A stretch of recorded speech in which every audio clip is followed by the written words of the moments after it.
Lyon, le 15 octobre 1961. Madame, en vous envoyant le roman que je viens d'achever, j'affronte certainement le jugement que je redoute le plus. Je me rends compte, madame, de ce que cet envoi a d'audacieux, peut-être de fou. J'ai vécu si longtemps près de vos ouvrages que l'idée m'est venue de m'adresser à vous. Pourrais-je attendre un peu d'indulgence à mon audace ? J'aborde, en essayant de faire publier ce roman, un monde qui m'est étranger.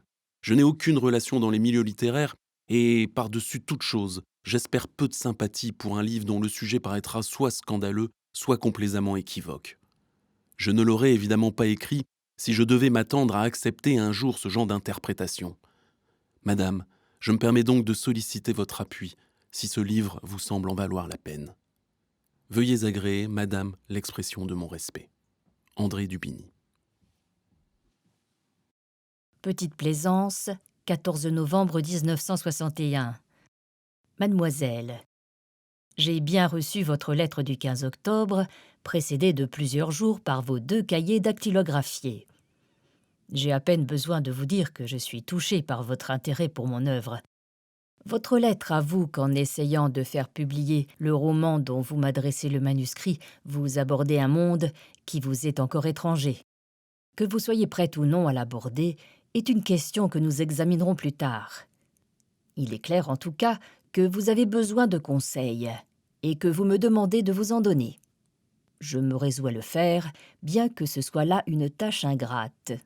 Votre lettre avoue qu'en essayant de faire publier le roman dont vous m'adressez le manuscrit, j'ai feuilleté attentivement les 439 pages que vos 2 cahiers comportent.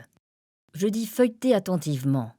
Vous comprendrez, j'espère, que cette formule ne contient pas de contradiction interne. La première remarque à faire est que votre roman est beaucoup trop long. Le récit de la visite au bar malfamé, à peine esquissé, n'est pas convaincant et semble factice. Enfin, le style est facile, trop facile.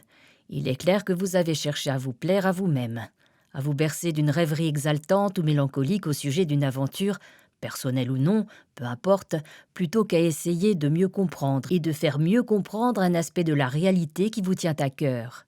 Vous me dites que vous êtes sans relation dans les milieux littéraires et vous me demandez mon appui. La demande serait indiscrète si elle n'était pas d'abord naïve. Les recommandations ont moins de pouvoir que vous ne croyez. Laissez-moi vous conseiller de continuer à travailler, à réfléchir, à faire pour vous-même vos exercices d'écrivain et d'être humain, avant d'essayer de faire paraître un livre que vous regretteriez immanquablement plus tard d'avoir laissé publier si par hasard votre roman trouvait un éditeur, ce qui est plus que douteux. Ma lettre vous semblera dure. Remarquez que j'aurais pu esquiver cette obligation de juger dont je parlais plus haut. Il m'aurait suffi de refermer le manuscrit et de vous le renvoyer avec une note polie regrettant que le temps me manquât pour le lire. Il m'a semblé qu'une sincère critique était plus utile. Veuillez agréer, mademoiselle, toute l'assurance de mes sentiments sympathiques. Marguerite Yourcenar. Post-scriptum. Je vous retourne aujourd'hui vos 2 cahiers par courrier ordinaire recommandés.